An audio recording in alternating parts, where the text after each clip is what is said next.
Observatorio Jurídico de Género, por el Centro de Estudios Políticos de la Facultad de Ciencias Políticas y Sociales y por el Observatorio de Legislación y Adjudicación del Instituto de Investigaciones Jurídicas. Especialmente quisiera agradecer a la coordinación de este evento a la maestra Andrea Aravela Ramírez Montes de Oca, titular del Observatorio Jurídico de Género.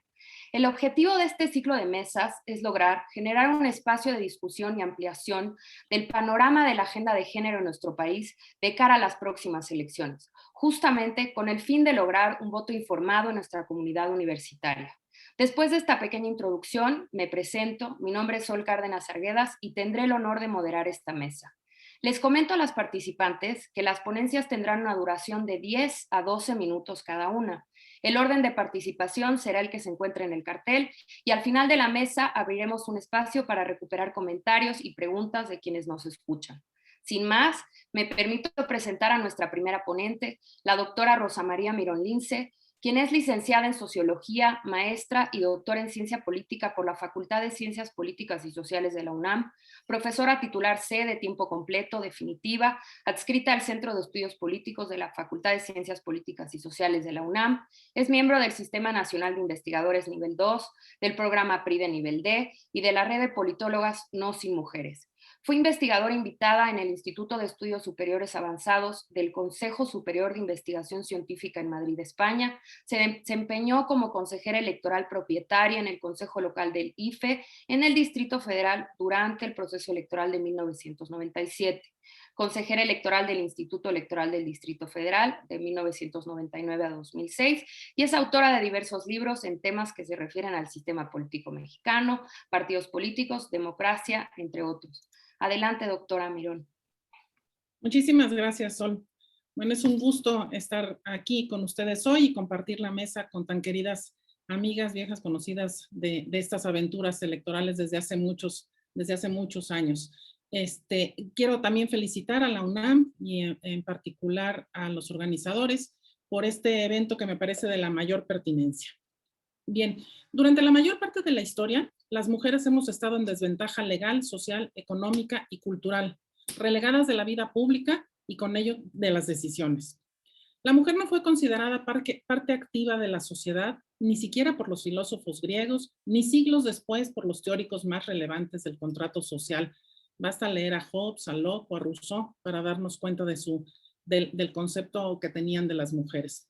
De igual modo, la participación femenina en la lucha social es tan antigua como el mundo, pero el reconocimiento de sus aportaciones es relativamente reciente. Afortunadamente, el tema de género hoy tiene mayor visibilidad. El camino hacia la igualdad entre varones y mujeres ha sido largo y muy complicado. Por fortuna vamos avanzando, pero queda aún mucho por alcanzar. Se transitó por una ruta de avances paulatinos. Primero el sufragio, más adelante las cuotas de género, que es lo que nos pidieron que nos refiriéramos ahora. Las cuotas de género tuvieron un papel central como detonantes en los procesos transformadores. En especial las cuotas, en tanto que medidas temporales adoptadas por las leyes de diversas latitudes, contribuyeron a lograr un mayor y mejor posicionamiento de las mujeres en la vida pública. Esto es cierto. México tardó en efecto en llegar a la ola feminista, pero gradualmente se fueron adoptando acuerdos internacionales, tanto en el contexto social como en el jurídico. Hay que recordar que en nuestro país, hasta los primeros años de este siglo, la participación política de la mujer fue marginal. Los partidos y las instituciones políticas aceptaban a regañadientes el derecho de la mujer a ser representante popular o a encabezar un gobierno. La participación política de las mujeres se fue incrementando así a cuentagotas. Por eso fue necesario imponer las cuotas de género como acciones afirmativas para promover la participación de la mujer en la vida pública. Paulatinamente, se fue endureciendo una normatividad que promovía una mayor participación femenina en los procesos electorales, incorporando disposiciones para aumentar las posibilidades de que las mujeres ganaran las contiendas. En ese sentido, las reformas electorales del 93, de 96, de 2002, 2008, pavimentaron el camino de las cuotas. Más adelante, la sentencia 12624 del Tribunal Electoral Federal, que eliminó la excepción a la cuota y obligó a los partidos políticos a cumplir con ella, fue un gran paso adelante. Ciertamente las cuotas dieron resultados positivos, pues se registró, como decía, el aumento constante en el número de mujeres que accedieron a la representación política. Pero la reforma de 2014 dio un salto cualitativo de gran trascendencia, pues dejó atrás ya las cuotas de género para establecer la paridad en las candidaturas. mandatando la obligatoriedad de su cumplimiento. El impacto de esa legislación fue inmediato. Basta recordar que en la primera elección federal que se aplicó en 2015, la presencia femenina en la Cámara de Diputados aumentó en 5 puntos porcentuales. Y en 2018, la 64 legislatura se integró con 48% de mujeres. Los comicios de aquel año, del 18, también reflejaron como promedio nacional un porcentaje de 49% de representación femenina en los congresos locales. Hoy tenemos congresos estatales paritarios, incluso congresos con mayoría femenina. Lamentablemente, el incremento de la participación política de las mujeres ha ido acompañado del incremento de la violencia contra las mujeres por razón de género. Hoy seguimos constatando la persistencia de la violencia de género. Cotidianamente damos cuenta de hechos de discriminación, agresiones o coerción para que las mujeres realicen actos en contra de su voluntad en los casos menos graves, porque esas conductas en no pocas ocasiones han llegado al extremo de quitar la vida de esas mujeres que incursionan en la política. Hoy sabemos que la paridad legal no es suficiente para conseguir la paridad real. La paridad es un elemento indispensable para que las voces sean escuchadas y todas las acciones políticas que aporten al país lo hagan sin ser obstruidas por la violencia política de género. Tenemos un sólido andamiaje legal, delitos tipificados, autoridades competentes para investigar y sancionar. Sin embargo, la violencia política contra las mujeres se incrementa día a día, particularmente en tiempos electorales como los que estamos viviendo. Sabemos cotidianamente de esa violencia dirigida a intimidar candidatas y desalentar su participación. Seguramente Ruth tiene experiencias en carne propia.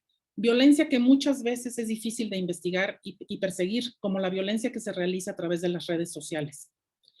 En suma, es mucho lo que hemos recorrido, eso es cierto, pero falta todavía mucho. De ahí la importancia de visibilizar las condiciones históricas de discriminación y desigualdad de las mujeres, como también los feminicidios. De ahí también la importancia de la manifestación, de visibilizar en este sentido lo que estamos viviendo. Recordemos la gran marcha del 8 de marzo del año pasado y el paro realizado el día siguiente.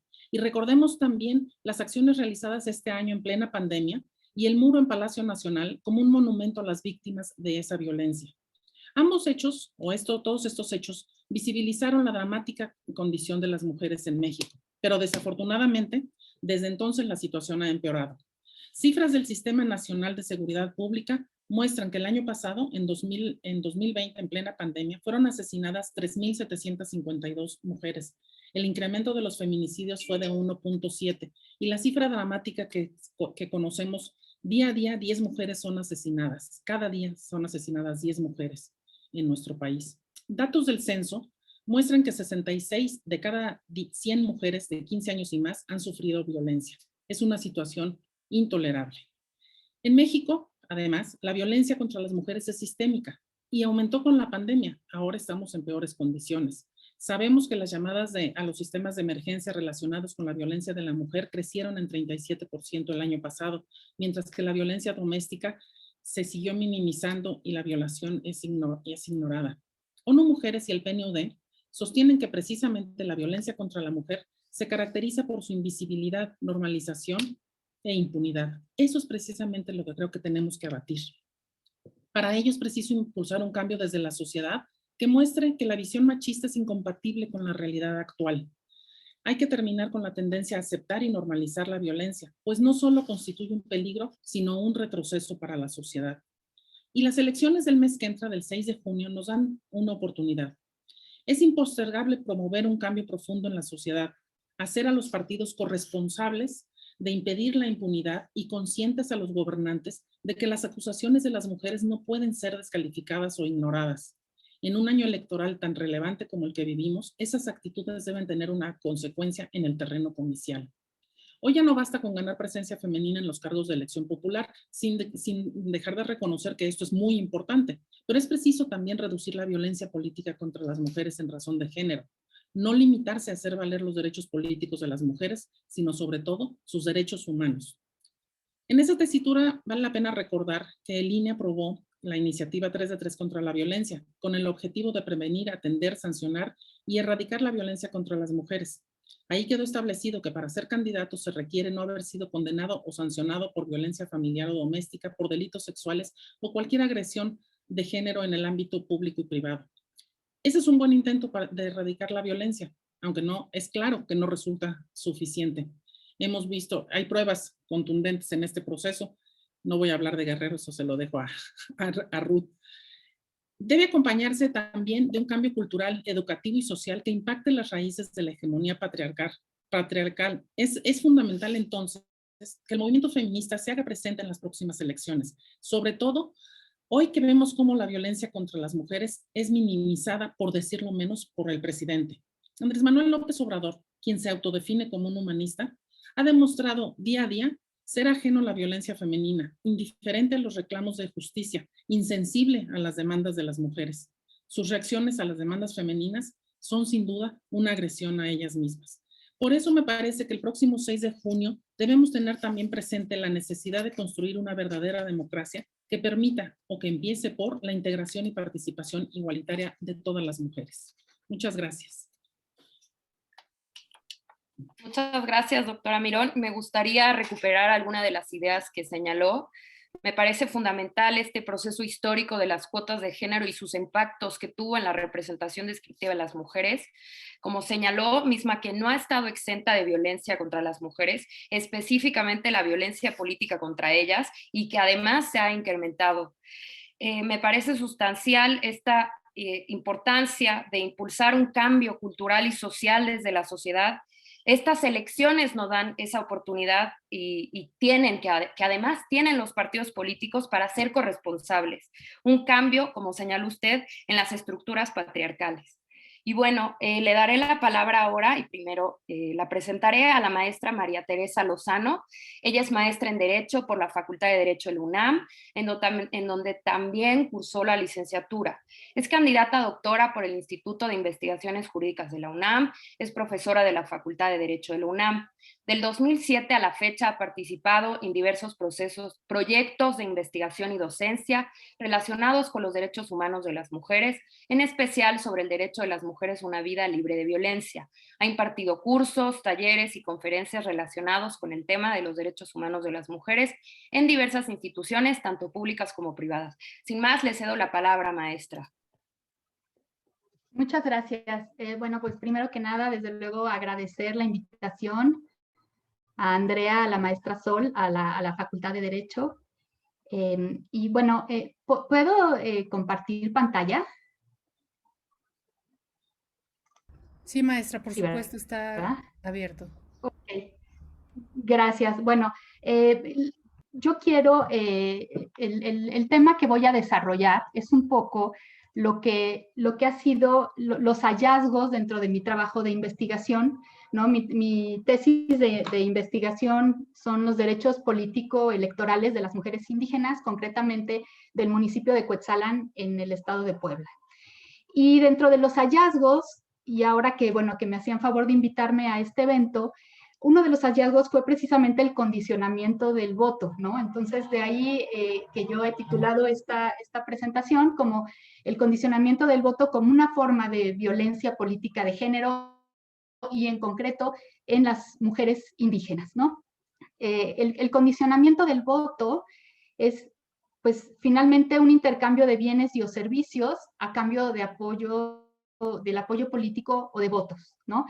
Y desde luego, pues en las comunidades indígenas o rurales o a mayor marginalidad social, hay un mayor condicionamiento de estos programas sociales, ¿no? Entonces es intercambiar el apoyo político o los votos, ya sea por bienes, por servicios, o condicionar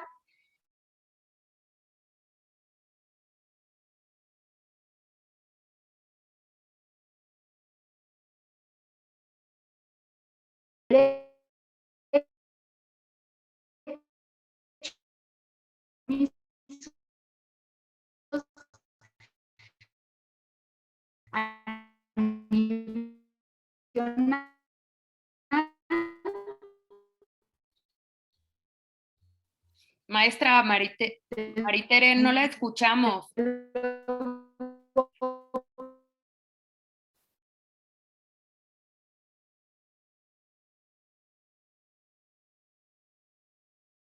Sugiero apagar su cámara para que podamos escucharla mejor. Creo que se desconectó, ¿verdad? Sí, Ya no Sí, está maestra. en el foro. Ah, ahí está, ya.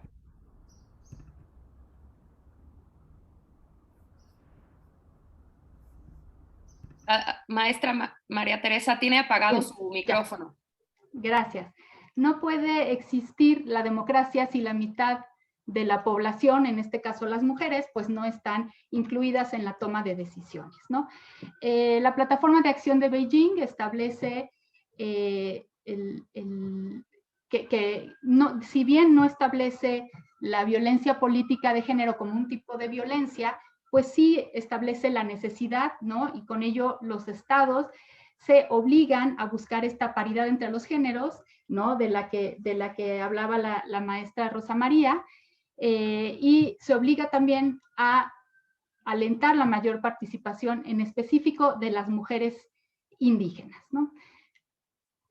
En el ámbito nacional, pues desde luego la Constitución, nuestro artículo primero establece la obligación de las autoridades de promover, respetar, proteger y garantizar los derechos humanos, y con ello pues el derecho a participar en la toma de decisiones, a participar en la vida política y pública del Estado, ¿no?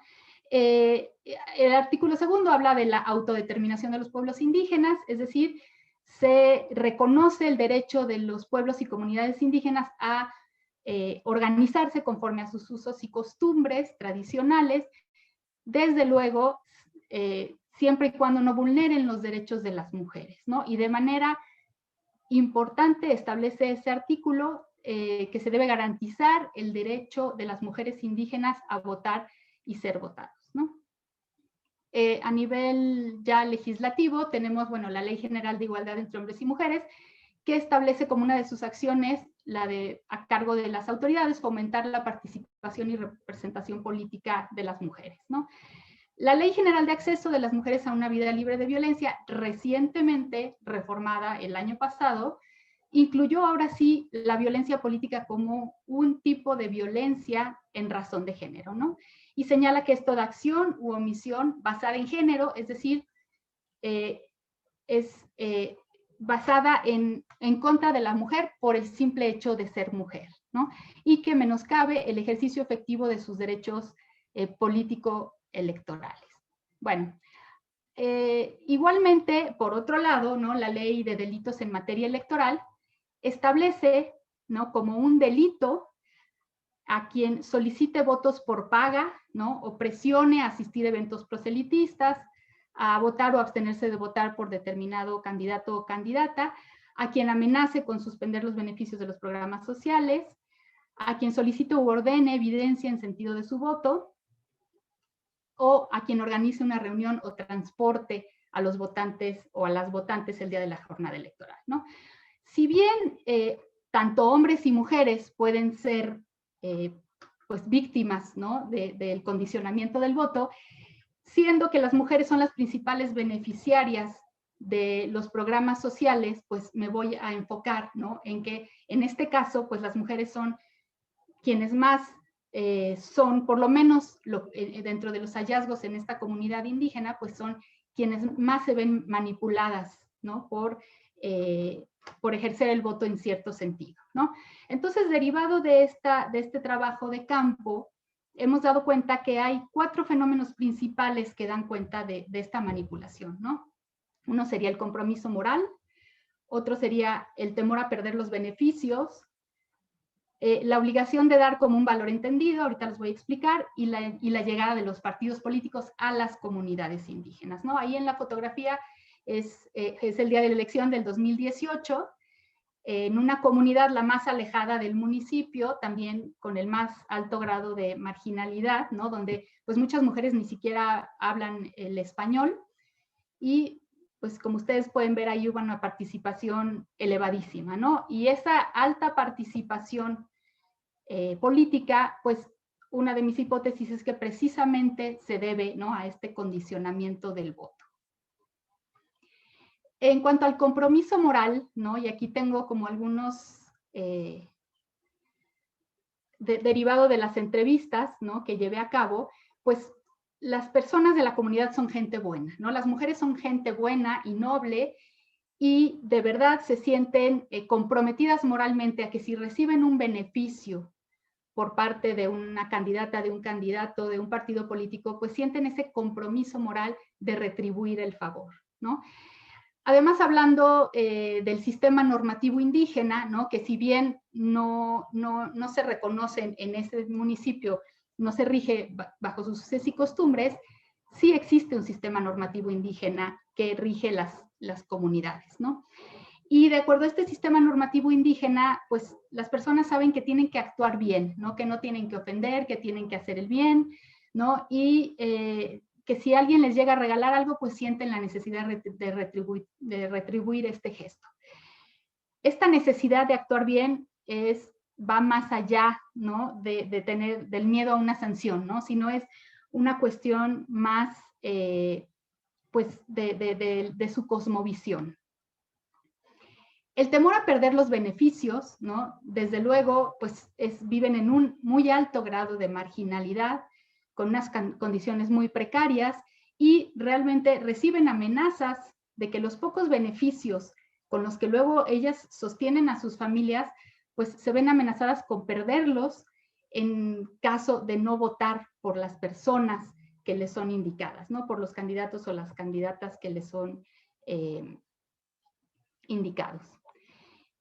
Y bueno, ahí yo pensaba, pero si nadie está, el voto es libre y es secreto, entonces, ¿cómo se puede, pues, que reciban, ¿no? Dentro de muchas de las entrevistas me decían, es que nosotros les decimos que reciban todos los beneficios, que reciban todos los apoyos y que voten por quien ellas quieran, ¿no? Pero tienen este compromiso moral finalmente. Entonces, ante ese compromiso moral, ante ese temor a perder los beneficios, pues entonces votan por quien les da. ¿Y quién les va a dar? Pues son los partidos que están en el gobierno, quien tienen, ahorita como ustedes mencionaban, pues que tienen los recursos, ¿no? Que tienen los recursos para repartir, que tienen los recursos para dar estos apoyos, ¿no? Otro punto sería la obligación de dar como un valor entendido. Esta obligación de dar es algo que también los partidos políticos lo han promovido, ¿no? En estas comunidades donde pues todo les hace falta, la gente espera que votar por quien les dé en dinero o por quien les dé en especie, ¿no? No se ponen a ver quién va a llevar la mejor propuesta de gobierno, quién a la larga va a beneficiar a la población, no sé, con construcción de escuelas o de hospitales, ¿no? Ellos quieren un beneficio inmediato, ¿no? Y porque es lo que realmente necesitan, es lo que pues necesitan comer, ¿no? Necesitan comer, necesitan sacar adelante a sus familias al día a día. Entonces, eso es lo que esperan de un gobierno. Un gobierno es bueno cuando les reparte, cuando les da. Otro punto, pues la llegada de los partidos políticos que ha corrompido a estas comunidades, ¿no? Por ejemplo, el sistema de cargos con lo cual las autoridades llegaban a los puestos de toma de decisiones, ¿no? Pues se han visto mermados, ¿no? Este sistema de cargos atendía a que las personas que trabajaran en favor de su comunidad, que fueran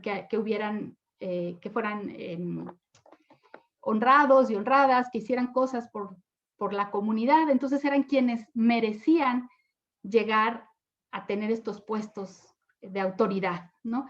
Sin embargo, esto ya se ha desvirtuado con la llegada de los partidos políticos que reparten. Y esto ha, pues, como me decían, pues ha lastimado el tejido social, ¿no?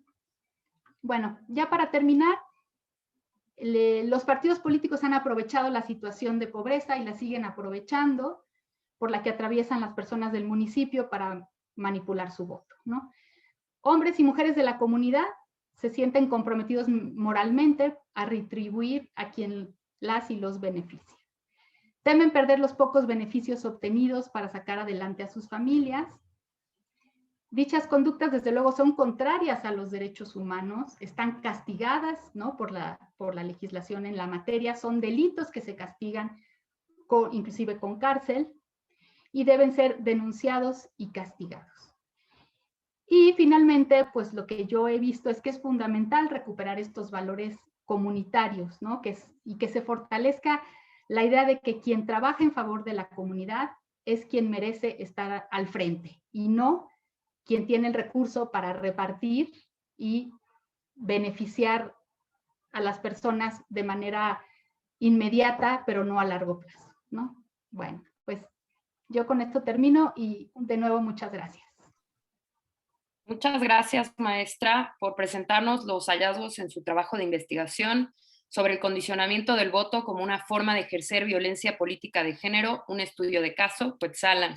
Recuperar los 4 elementos, ¿no?, observados en el fenómeno. El primero, el compromiso moral, el temor a perder los beneficios, la obligación de dar como un valor entendido y la llegada de los partidos políticos que han corrompido estas comunidades, cerrando con la importancia de recuperar los valores comunitarios. Más adelante le voy a dar la palabra a la doctora Esperanza Palma, voy a presentarla. Ella es doctora en Ciencias Políticas por la Universidad de Notre Dame, profesora investigadora titular en la Universidad Autónoma Metropolitana Unidad Azcapotzalco, coordina el Grupo de Género y Elecciones de la Sociedad Mexicana de Estudios Electorales, SOME, forma parte de la red de politólogas No Sin Mujeres, además es miembro del Sistema Nacional de Investigadores Nivel 2, sus principales líneas de investigación son el impacto de las cuotas de género en los procesos de reclutamiento de candidaturas en los partidos y en la representación descriptiva, teoría y análisis empírico de la democracia, hace análisis de la representación descriptiva del Congreso mexicano, las estrategias de los partidos frente a las cuotas y la paridad, y los efectos políticos de la mayor entrada de mujeres a los ámbitos de representación. Le cedo la palabra, doctora. Muchas gracias, Sol, por la presentación y, por supuesto, muchas gracias a las organizadoras de este importante evento que es importante, entre otras cosas, porque conjuga la presencia de académicas y académicos con candidatas que pues están justamente ahora en la lucha y en las campañas. Así que, de verdad, mil gracias por esta invitación. Quiero decirles que parte de lo que voy a presentar, que va a ser una reflexión muy breve, deriva de un proyecto de Mujeres CONACYT, en el que, bueno, colaboro con Lorena Vázquez y Marisol Vázquez, entre otras. Entonces, una parte de esta reflexión tiene que ver con eso. Bueno, lo que yo voy a hacer es un muy breve análisis, apenas pinceladas, sobre los avances que ha tenido la agenda de la igualdad en esta legislatura de la paridad, que está a punto de salir.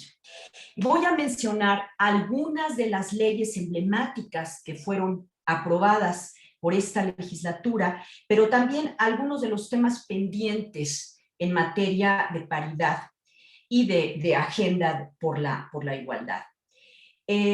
Yo lo que creo es que la evaluación de la paridad en estos 3 años debe partir de que esta es un proyecto normativo de reconstrucción del ámbito público y de las relaciones sociales. Entonces, bueno, hay como 2 tesis o ideas que les quiero compartir antes de pasar a mencionar muy brevemente las leyes emblemáticas que fueron aprobadas por esta legislatura de la paridad. Pero la primera, como mencionaba, es que la paridad creo que no debe entenderse únicamente como un asunto técnico electoral relativo a las candidaturas o solamente como el acceso de los cargos, como el acceso de las mujeres a los cargos de representación. Esto ya lo comentaba mi colega Rosa María Mirón. O sea, por supuesto la paridad tiene que ver con esto y esto es fundamental, pero también es un principio normativo que apunta hacia la refundación del pacto social, que redistribuya el poder, pero que también desestructure las relaciones desiguales y de subordinación de las mujeres en el ámbito de lo privado. Entonces, de acuerdo a esta idea, pues lo que debemos promover pues es que hay prácticas que deben volverse socialmente inaceptables y que eso se vuelva un valor de la sociedad. Por ejemplo, la violencia. Pero bueno, esto por supuesto que estoy planteando supone un amplio debate entre instituciones, entre partidos, sobre todo entre partidos, legisladoras, colectivos feministas y ONGs, porque solo un debate público amplio va a permitir la reestructuración de estas relaciones sociales. Bueno, y mi segundo punto de partida, que es bastante obvio, pero creo que hay que decirlo, porque así entendemos cómo ocurren los cambios relevantes, es que los avances que hemos tenido en materia de paridad y en la promoción de una igualdad, de una agenda por la igualdad, son el resultado de una conjunción de factores, de mayor presencia de las mujeres en el Congreso, de la producción legislativa, de la intervención del INE, de la acción de las feministas institucionales, de las activistas que están en los colectivos y en las protestas, o sea, de actores todos estos que desde hace décadas han impulsado medidas como las cuotas de género, la paridad, la lucha contra la violencia en razón de género, los derechos reproductivos, y que a pesar de muchas resistencias y contradicciones, han sensibilizado a una parte de las élites políticas al lenguaje y los temas de género. Como dice mi colega Estela Serret, es teórica del feminismo, la entrada de las feministas a la arena institucional ha cambiado el enfoque mujeril de políticas proteccionistas y conservadoras por otro de igualdad, que ha tenido un impacto en los programas gubernamentales, en los partidos en menor medida y en el propio diseño institucional.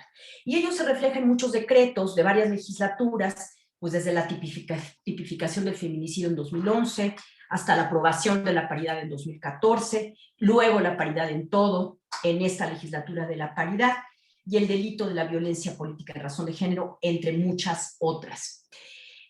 Todo ello apunta hacia, al menos creo que los inicios de la refundación del pacto social.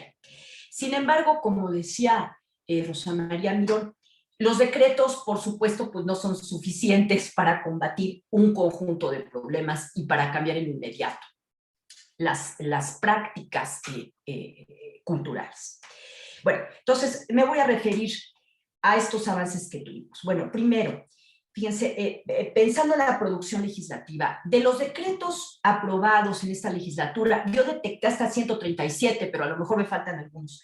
13% fueron en materia de igualdad. Es decir, la igualdad fue el segundo tema más legislado por esta legislatura. Es muy importante. En esta legislatura ha habido 2 mujeres presidentas en la Cámara Baja, Laura Rojas y Dulce María Sauri, y una en el Senado, Mónica Fernández.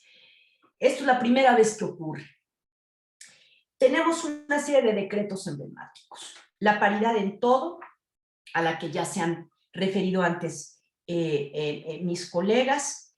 Hay que agregar a ello los lineamientos que diseñó el INE para esta elección para las 15 gubernaturas, que lo que se propuso fue que al menos 7 estuvieran destinadas a candidatas mujeres. Yo sé que hubo impugnaciones del PAN, del Senado, pero fíjense, a pesar de esto y que el tribunal emitió un fallo un poco ambiguo, en la actualidad hay 70 mujeres contendiendo por las gubernaturas, por partidos nacionales y 2 por locales. Aquí en esta mesa tenemos precisamente a una de esas candidatas, a Ruth Zabaleta en el estado de Guerrero. Bueno, el otro decreto muy importante fue la reforma al artículo relativo a la violencia política contra las mujeres, y María Teresa Lozano ya se refirió a esto. De ahí derivó el lineamiento del INE conocido como Ley 3 de 3 contra la violencia. Y en relación a esto quiero decir que por supuesto que hay aquí temas pendientes, porque pues siguen contendiendo candidatos que tienen acusaciones de acoso y de violación, que no han llegado a sentencias firmes. Por ejemplo, la red de organizaciones y colectivas feministas Observatoria Todas México ha documentado que hay alrededor de 76 candidatos acusados por violencia de género que están ahí en las campañas. Pero bueno, quiero decir que a pesar de estas cifras y de este problema de que no hay sentencias firmes y entonces no se le puede retirar la candidatura a alguien, como fue el caso de Félix Salgado Macedonio, creo que lo alentador, déjenme ser optimista, es que ahora visibilizamos a los candidatos que tienen este historial. Esto la verdad es que no era un tema público hasta hace poco, mucho menos que había una reglamentación al respecto. Entonces, creo que lo importante que vemos ahora es que, a pesar de que no se han resuelto en unos casos, esto empieza a visibilizarse como algo que no es correcto, es un tema público. Okay. Bueno, junto con esto, tú me dices, Sol, ¿cómo voy de tiempo? Ha habido otros decretos, me voy a rápido, muy importantes, como la prohibición del matrimonio infantil, hasta 2021, pues sí. La ratificación del convenio 189 de la OIT sobre seguridad social para personas trabajadoras del hogar, derecho a guarderías para hombres. Esto es muy importante. Antes solo era para mujeres y esto era una medida proteccionista, pero que no tendía a la promoción de una agenda por la igualdad. La ley de amnistía para personas sentenciadas por aborto y la reciente aprobación de la ley Olimpia. Yo creo que todas estas son algunas de las leyes emblemáticas que apuntan hacia la reconfiguración de un nuevo pacto. Pero bueno, claro, esto es normativo. ¿Cuáles son los temas pendientes?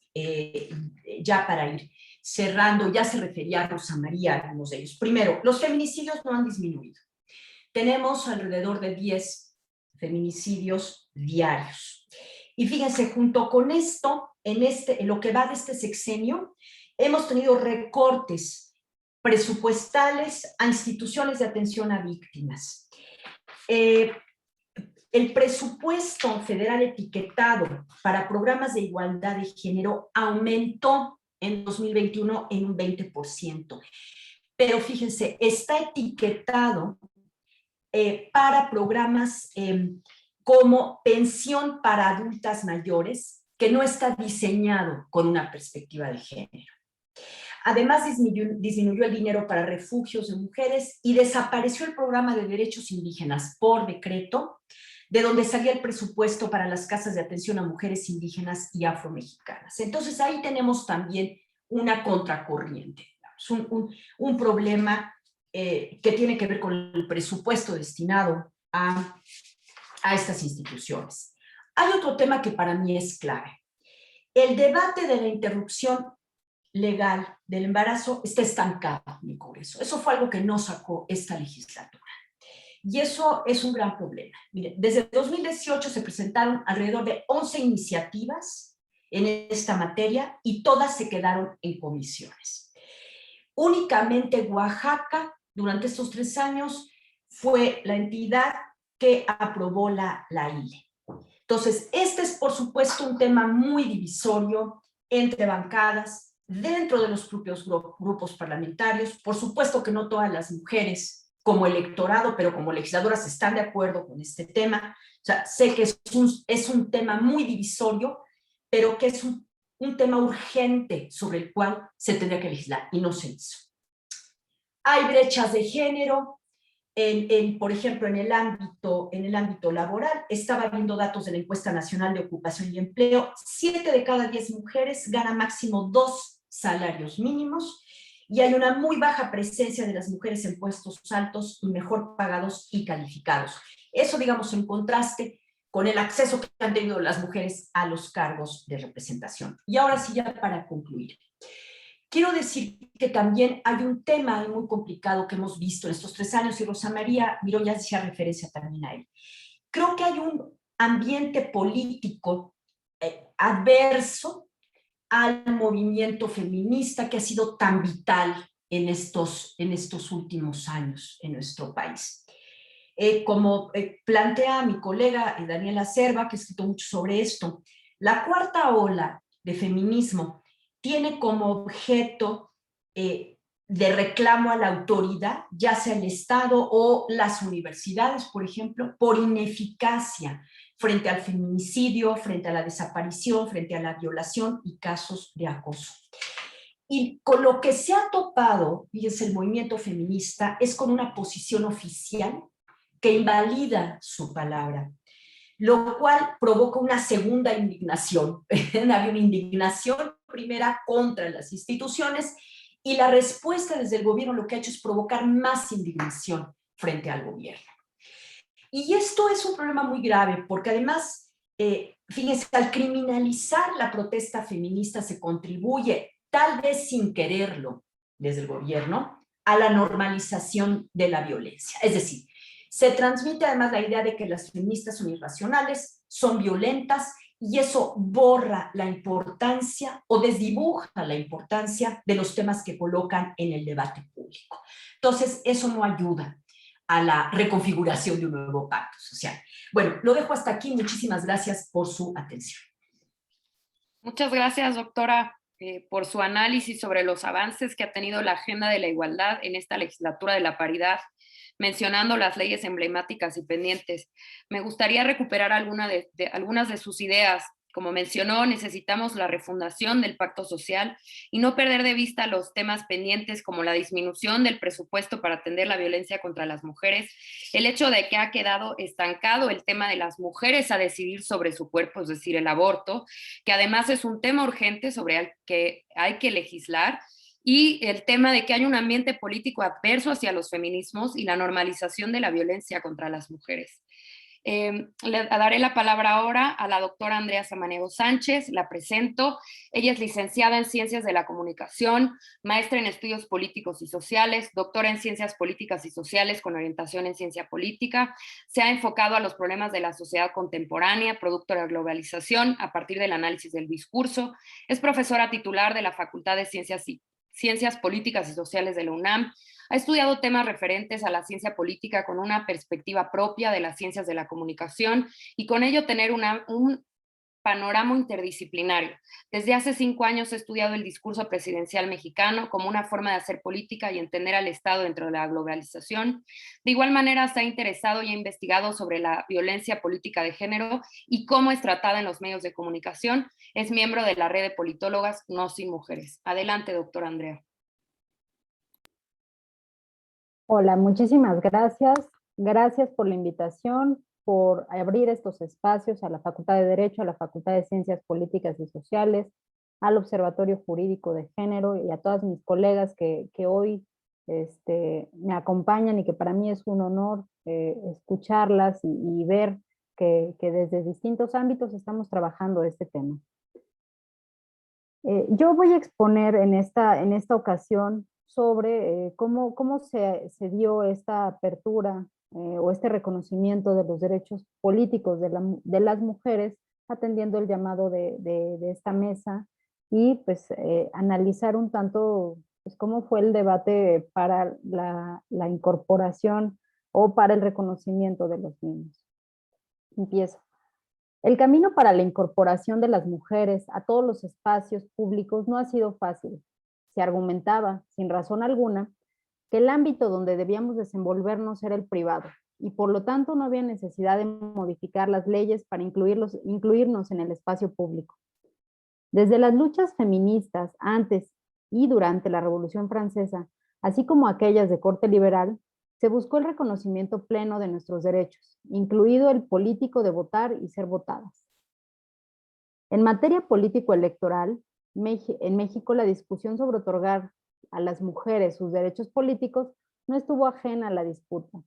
Desde el texto constitucional hasta la actualidad se ha debatido este tema y como se dará lectura más adelante, siempre se ha considerado, o desde sus inicios, se ha considerado a la mujer en términos de inferioridad para decidir o discernir sobre temas de índole político y de otros, como comentaban en materia del derecho a la decisión y el aborto. En esta exposición se analizarán los argumentos al momento de aprobar los artículos 34 y 35 de la Constitución y sus implicaciones hacia las mujeres. Y por último, se contemplará el escenario actual, los alcances y retos en materia de reconocimiento y ejercicio de las mujeres a sus derechos políticos de cara a la elección 2021.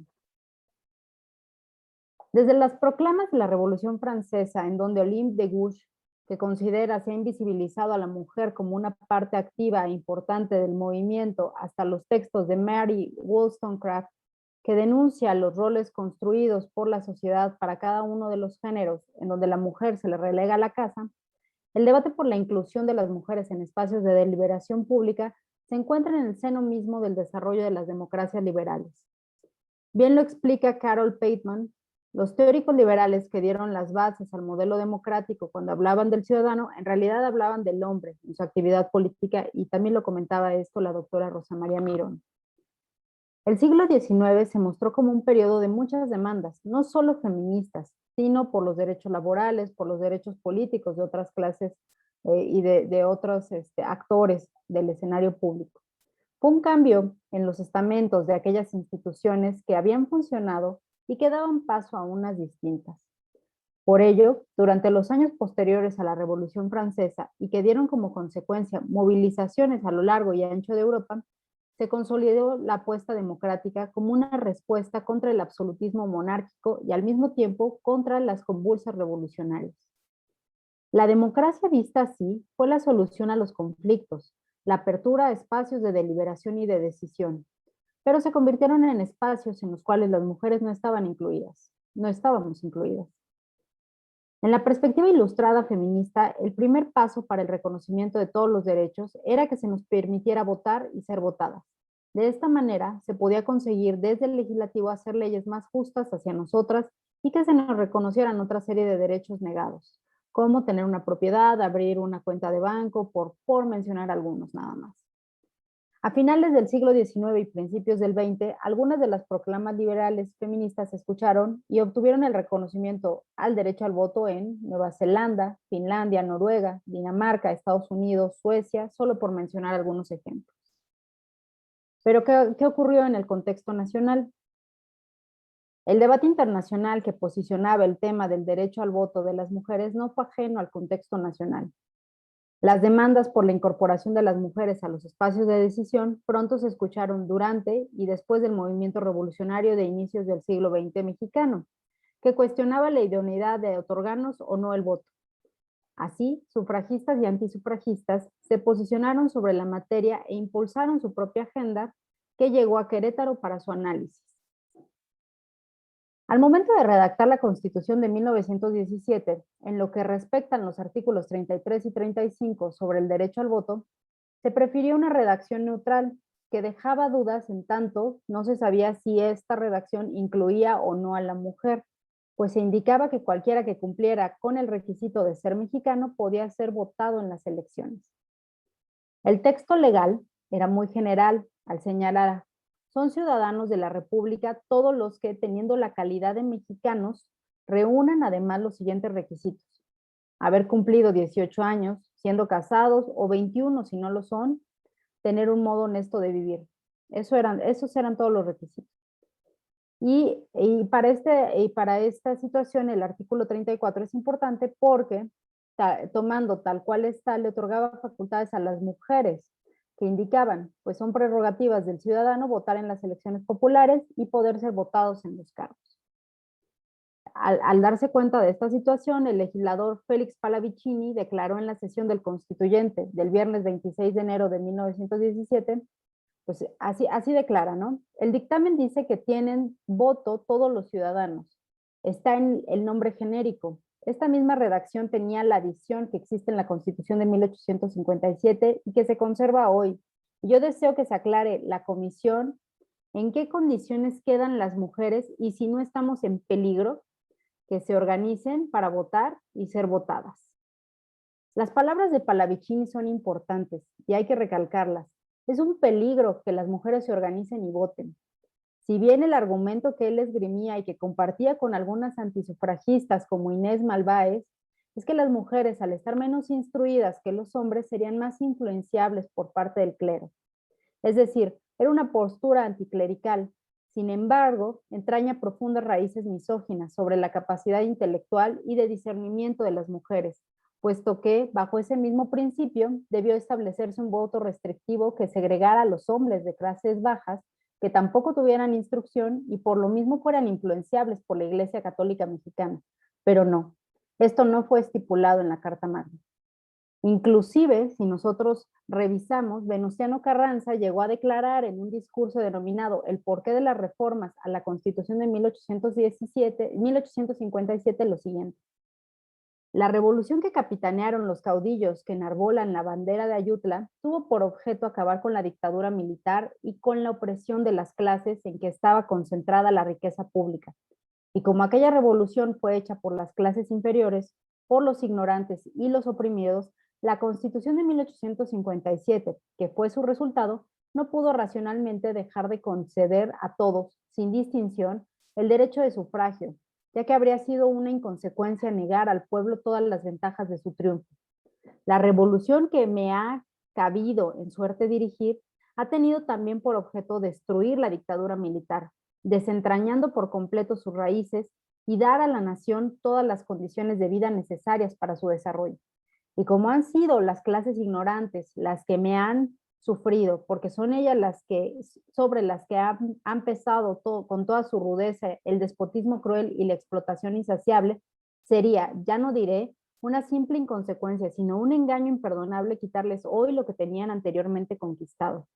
El gobierno de mi cargo considera, por tanto, que sería impolítico e inoportuno en estos momentos, después de una gran revolución popular, restringir el sufragio exigiendo para otorgarlo la única condición que racionalmente pueden pedirse, la cual es que todos los ciudadanos tengan la instrucción primaria bastante para que conozcan la importancia de la función electoral y puedan desempeñarla en condiciones fructuosas.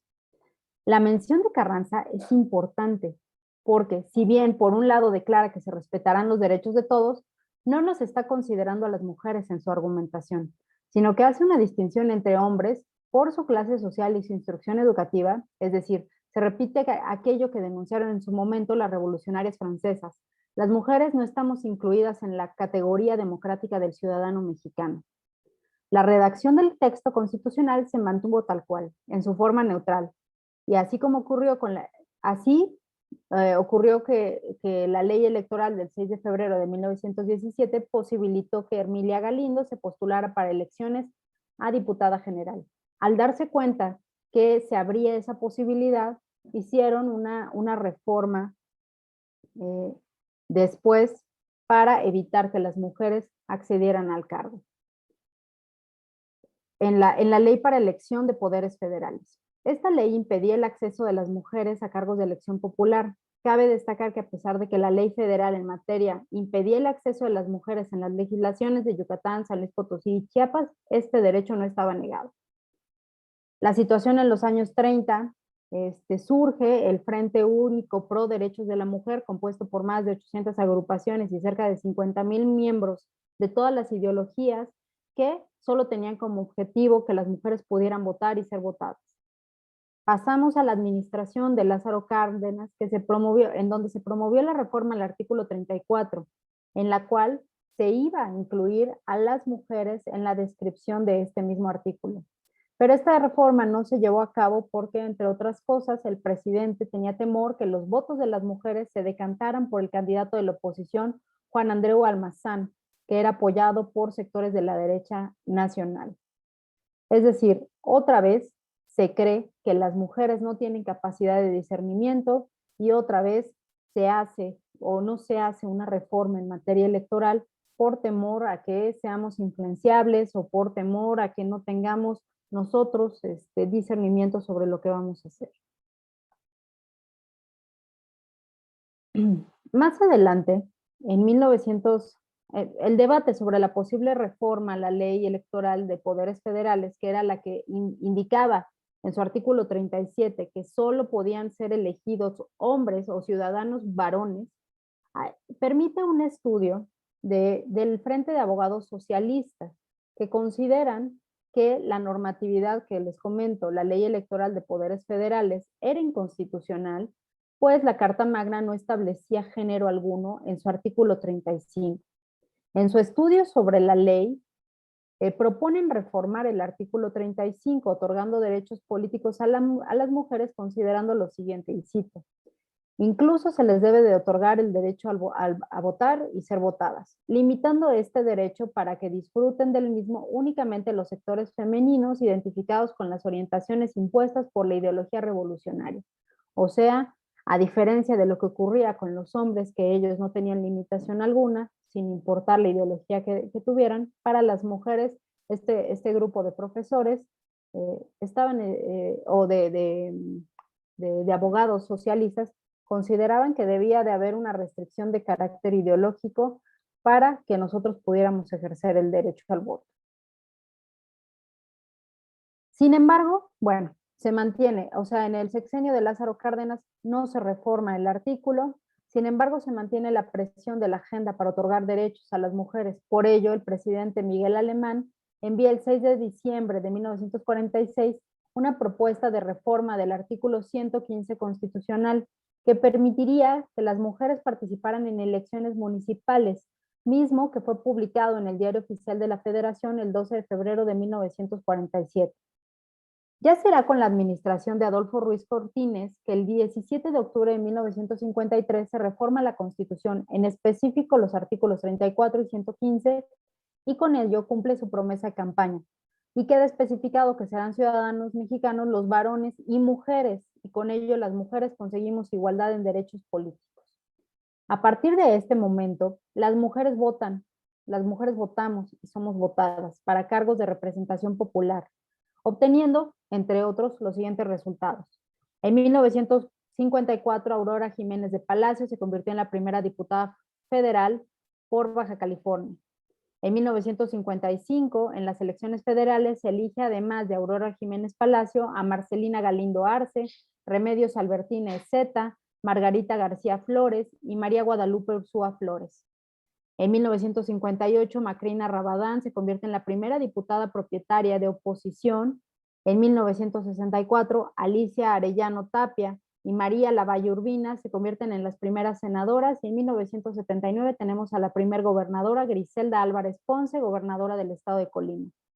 Esto permite demostrar que es falso el argumento que yo decía al principio, que expone que las mujeres no nos interesa participar en la política porque estamos abocadas al cuidado del hogar y a estar en el espacio privado.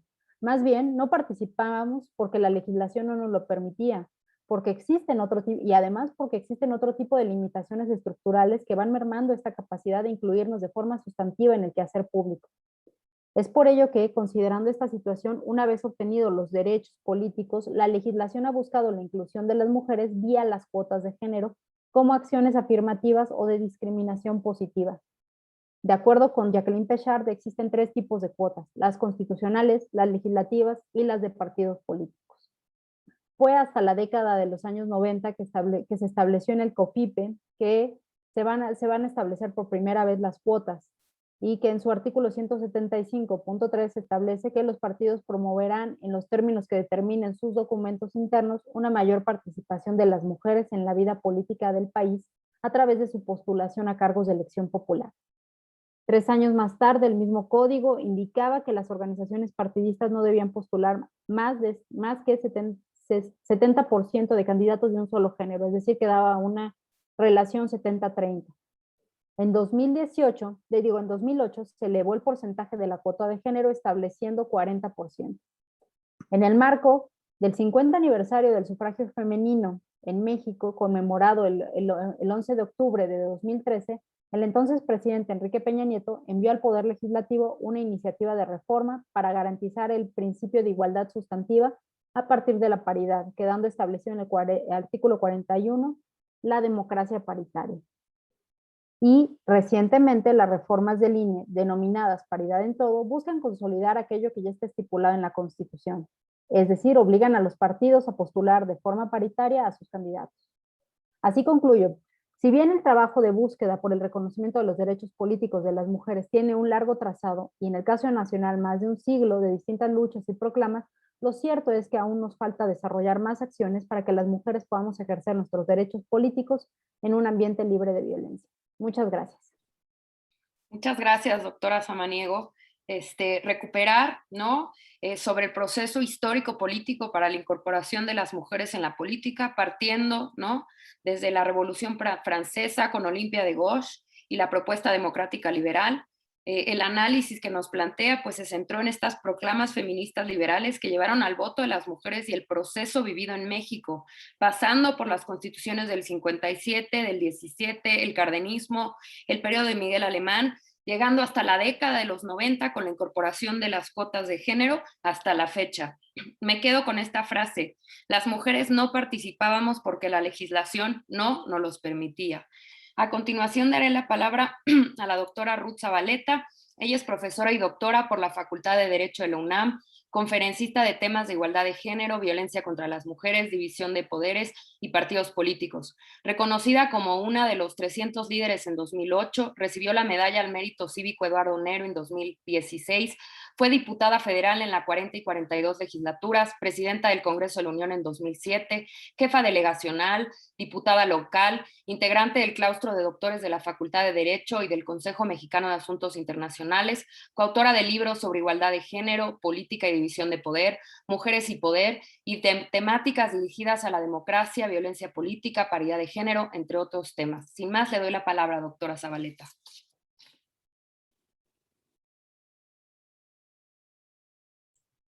Muchísimas gracias, querida Sol. Antes que nada, quiero agradecer a la presentación a la maestra Sol Cárdenas Arguedas, a la organizadora Andrea Aravela. Querida Andrea, gracias por esta invitación. Sobre todo al director de nuestra facultad, Raúl Contreras, que siempre me ha apoyado, me ha impulsado y me ha dado un espacio para exponer mis ideas sobre la igualdad de género. A la doctora Rosa María Mirón Lince, que hemos coincidido efectivamente en varios espacios, y a las demás conferencistas que tengo pues el honor de compartir hoy la mesa, María Teresa Lozano, Esperanza Palma, Andrea Samaniego, y alguien me hizo falta, discúlpenme.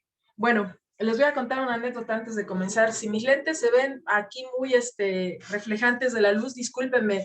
En el debate decidí no usar mis lentes y eso fue terrible porque aparte de tener un relojote encima poniéndome la hora 2 minutos que tenía yo que hablar, hablaba yo mal porque no veía yo nada. Entonces ahora me los puse para ver bien y para no equivocarme.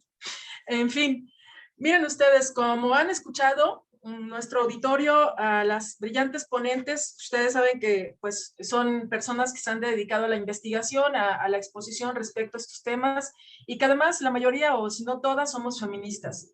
Hemos impulsado reformas constitucionales, quienes hemos estado en el Congreso de la Unión, pues nos ha tocado incluso participar privilegiadamente en los cambios a los artículos primero, Constitución contra la discriminación, artículo 41 de la paridad total, varios artículos para pues generar la paridad total en todos los cargos, no solamente en los de representación popular, sino también contra la violencia hacia las mujeres. También se crearon leyes secundarias, me tocó a mí participar incluso en la reforma a un reglamento de un protocolo único en el mundo, que es el de la Declaratoria de Violencia de Género. Ustedes saben que este protocolo solamente lo tiene México, y también pues se hicieron las reformas de paridad política del 2014 que motivaron, ahorita lo van a ver ustedes, pues una conformación paritaria actualmente en los cargos. La Cámara de Diputados tiene 48.2% de presencia de mujeres, el Senado el 50.8%, los congresos locales en promedio tienen el 49%, pero cabe mencionar que incluso algunos tienen el 60% de presencia de mujeres. Y lo más emocionante de todo es ver los datos de las presidencias municipales, que pasamos de 2.6% en el 2014, sin la reforma al 41 constitucional, a 26.63 en el 2019. Esto es todo un fenómeno. Esto es producto de la lucha tanto de las feministas como de los colectivos de mujeres en general, como también de las legisladoras que han logrado unirse en momentos coyunturales dentro del Congreso de la Unión. Tenemos también nosotros pues un avance importante respecto a las representaciones dentro de los partidos políticos. Ustedes saben que ahora se les obliga a tener la mitad de las direcciones mujeres, los de primer nivel. Sin embargo, quiero hacer énfasis en esta situación porque dentro de las 3 autonomías que se impulsan para las mujeres y se han puesto pues muy de moda a partir del análisis que hace la ONU respecto a la autonomía física, que ya hablaban las compañeras que no se quiere legislar por la despenalización del aborto, nada más aquí en la Ciudad de México y en Oaxaca se ha logrado. También a la autonomía económica, que estamos muy atrasados porque ahí ustedes ya escucharon los datos también respecto a la desigualdad que existe en el ingreso laboral o en el ingreso pues a diferentes espacios de trabajo que no son iguales a los hombres, y eso no lo vamos a analizar hoy. Pero vamos a analizar hoy la situación de la toma de decisiones de las mujeres respecto a los espacios en los que ya están logrando ingresar o tener acceso. Por ejemplo, en los partidos políticos, si bien es cierto, las mujeres ya tienen el 50% de la representación de los primeros niveles de las direcciones o de las secretarías o de cómo se llamen estos primeros niveles de dirección de los partidos, no son las mujeres las que toman decisiones. Y eso lo podemos ver primero por ver qué tipo de secretaría o qué tipo de dirección encabezan las mujeres. Regularmente son las secretarías de desarrollo social, las secretarías de grupos vulnerables, pero no son las secretarías general o la presidencia del partido. Hay partidos políticos que incluso no tienen un presidente y una secretaria o una presidenta y un secretario. Es más, creo que en este momento no hay ningún partido que esté encabezado por mujeres, sino son los dos hombres los que encabezan estos cargos pues importantísimos para la toma de decisiones. El otro lugar es en el Congreso de la Unión. ¿De qué sirve que se tenga el 48.2% y 50.8% respectivamente Cámara de Diputados y de Senadores si las comisiones más importantes de primer nivel en la Cámara de Diputados y de Senadores las encabezan los hombres? Aunque les dieron el espacio a las mujeres por una cuestión simbólica de decir que era la legislatura de la paridad, a 2 mujeres en el Congreso de la Unión, es decir, mujer encabezando la Cámara de Diputados y mujer encabezando el Senado, en realidad sabemos quienes estudiamos el tema legislativo que donde se toman las decisiones es en la Junta de Coordinación Política, y en la Junta de Coordinación Política, en la Cámara de Diputados, solo hay una líder mujer. Los otros 7 son líderes hombres y es ahí donde se toman todas las decisiones. ¿Qué pasa en el Senado de la República? Está peor, ahí son puros hombres. Esto obviamente impide que las mujeres tengan una pues toma de decisiones plena, o sea, las mujeres están relegadas solamente a los acuerdos que hagan los hombres dentro del Congreso de la Unión. ¿Qué pasa con los gobiernos? Los gobiernos en los 3 niveles, pues en las presidencias municipales y en los estados se disculpan por no tener el 50% de los gobiernos mujeres encabezando, porque todavía no es obligatoria la paridad total, todavía no se ha logrado legislar las leyes secundarias. Ustedes saben que están paradas en el Senado de la República desde diciembre que votó la Cámara de Diputados estas importantes reformas en 4 paquetes que abarcaban más de 85 leyes, pues a los senadores les dio flojera y simplemente no hicieron el complemento de la aprobación y no se puede terminar el proceso legislativo. ¿Qué ha sucedido en el gobierno federal? Ahí el presidente López Obrador puso el 50% de mujeres, aparentemente, para que tuvieran el espacio de toma de decisiones, pero eso ha sido falso. ¿Y quién lo ha dicho y lo ha denunciado? La secretaria de Gobernación. La propia secretaria Olga Sánchez Cordero ha dicho cómo ha sido objeto de violencia política interna en la institución federal, tanto por su representación, que no se le toma en cuenta sus opiniones, aunque a veces sean, ella misma lo dijo, las mismas que los hombres, las que pesan son las opiniones de los hombres y no la de ella. Y bueno, eso ha sido motivo incluso pues de reclamo de algunas de nosotras a decirle pues que tendría que haber renunciado y no estar siendo comparsa de un gobierno que dice que es paritario, que es incluyente, que es igualitario, y eso es totalmente falso. Miren, ¿qué es lo que sucede ahora respecto al ámbito local? Pues que nosotros hemos avanzado mucho, y digo nosotros quienes hemos logrado participar tanto en la lucha feminista como en los colectivos de mujeres, como también en la Cámara de Diputados, que he tenido ese privilegio, hemos avanzado en el ámbito federal, en el ámbito nacional. Sin embargo, este avance abstracto, que a veces pues lo hacemos con análisis de datos duros, de datos del INEGI, no es el mismo avance que se da en el ámbito local. Desafortunadamente, aunque se armonicen algunas normas, algunas constituciones respecto a lo que se hace en el nivel federal, la cultura a nivel local es muy diferente a nivel federal. Tan solo les pongo un ejemplo. El ánimo de pues indignación que existía a nivel federal por las acusaciones de varias mujeres respecto a violaciones de un candidato que ha apoyado al presidente de la República, y ya saben quién es, pues no era el mismo ánimo a nivel local. A nivel local, en el estado de Guerrero, la gente eso no lo cuestiona de la misma forma que lo cuestionamos a nivel nacional, porque nuestra cultura avanzó más en términos formales y sustantivos en lo federal, pero ya a la hora de aterrizarlo en el ámbito local es muy diferente la situación. Ahora, ¿qué sucede con las candidaturas en los partidos? Hablando ahorita de los partidos políticos y dado que tengo la experiencia de lo que estoy viviendo, pues vean ustedes, las mujeres son inscritas, me consta, en los cargos menos rentables electoralmente. Tan solo veamos el nivel estatal. ¿Quiénes encabezan las candidaturas para los partidos políticos más rentables electoralmente? Los hombres. Las 7 candidaturas que se destinaron para las mujeres las pusieron los hombres en donde tenían menos posibilidades, los partidos políticos, perdón, en donde tenían menos posibilidades de rentabilidad electoral. Entonces eso influye obviamente para cuestiones de tener éxito de las mujeres y lograr más cargos, aún como lo dice la compañera, pues que había 70 cargos, yo tenía menos de candidatas mujeres a las gobernaturas, tenía yo 56, pero ella dice 70, está bien 70. Bueno, ¿qué pasa con los recursos públicos? Si nos vamos al análisis de a quién le están dando los recursos públicos los partidos políticos, pues deciden dárselos a esos candidatos más rentables. Véanlo nada más en el ámbito estatal.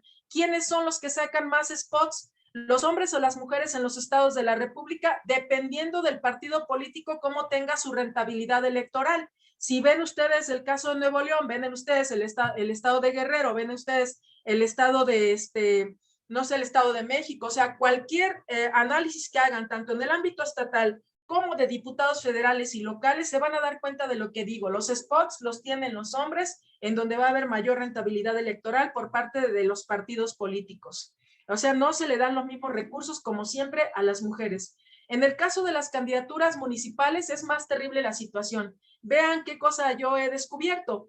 Pues las candidaturas municipales se le dan las más rentables a los hombres, las encabezan. Como tiene que ser el 50% de hombres, 50% de mujeres, los partidos políticos deciden ponerle las candidaturas de presidencias municipales a los hombres las más rentables y ponen los partidos políticos en las regidurías, ponen el segundo cargo, si no es rentable, a una mujer, y en la regiduría ponen a otro hombre. Pero si es rentable la regiduría, vean ustedes lo que hacen.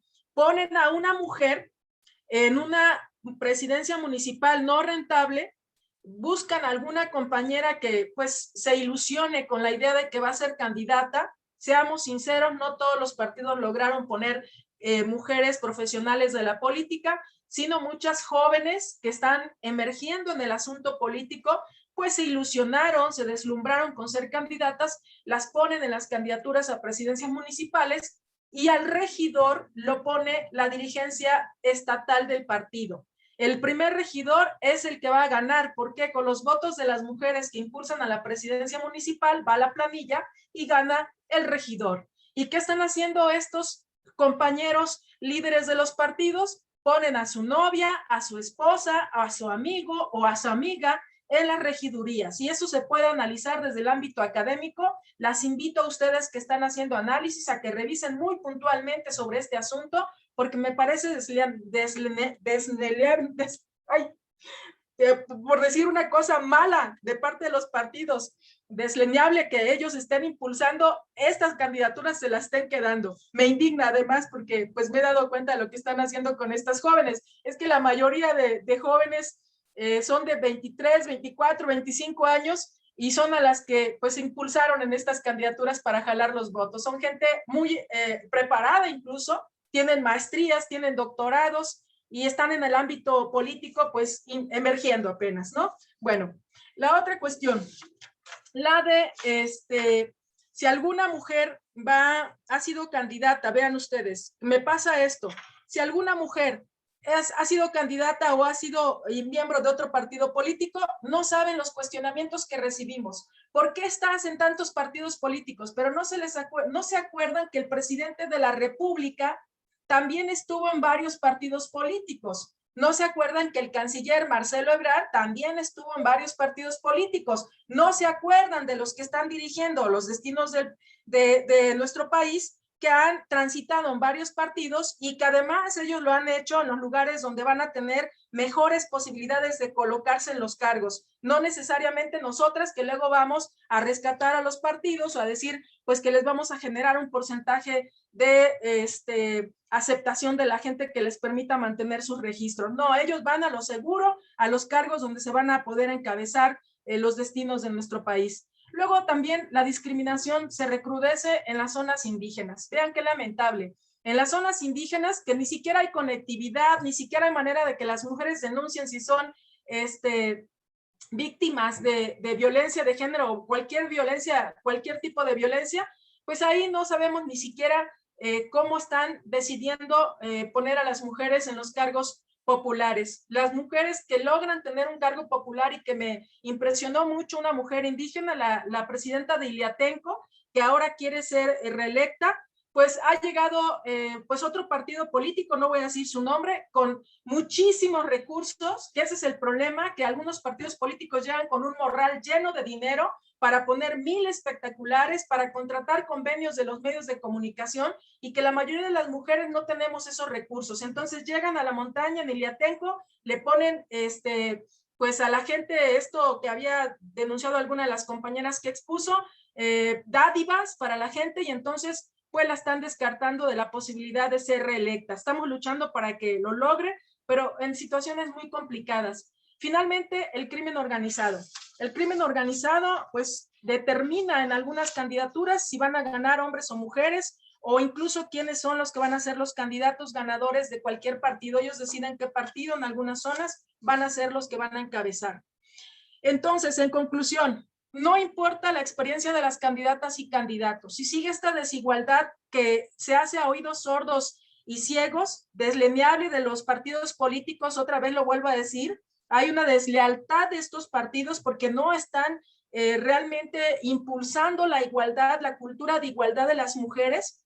No importan las propuestas de los candidatos, no importa que las mujeres seamos de mayor experiencia y tengamos las mejores propuestas, sino lo que importa en este momento es quién decide el presidente López Obrador que sea el candidato ganador de su partido de Morena, quién tiene más recursos para pagarle a más actores para que puedan cobijar a un candidato o candidata, y sobre todo una cuestión difícil de enfrentar, para mí en Guerrero muy particular, el asunto de la conectividad. A mí me dicen, pues, si no tienes recursos para que los medios de comunicación difundan tus ideas, usa las redes. Sí, nada más que las redes en Guerrero solamente son 58% de personas que tienen acceso, y de esas personas la gran mayoría de guerrerenses no están interesados en conectarse en las redes, están interesados en ver cómo le van a dar de comer a sus hijos 3 veces al día. Entonces, compañeras, público en general, hay una situación que sigue prevaleciendo de mucha desigualdad en el ámbito político hacia las mujeres.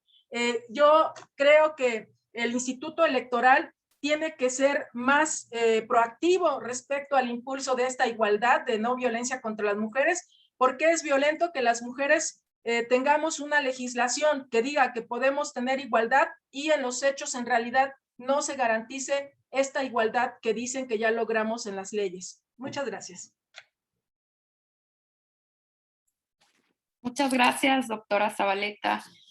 Nos pone en el centro del debate la autonomía, también el tema de la autonomía económica. Nos dice que no son las mujeres que toman las decisiones en las secretarías al interior de los partidos.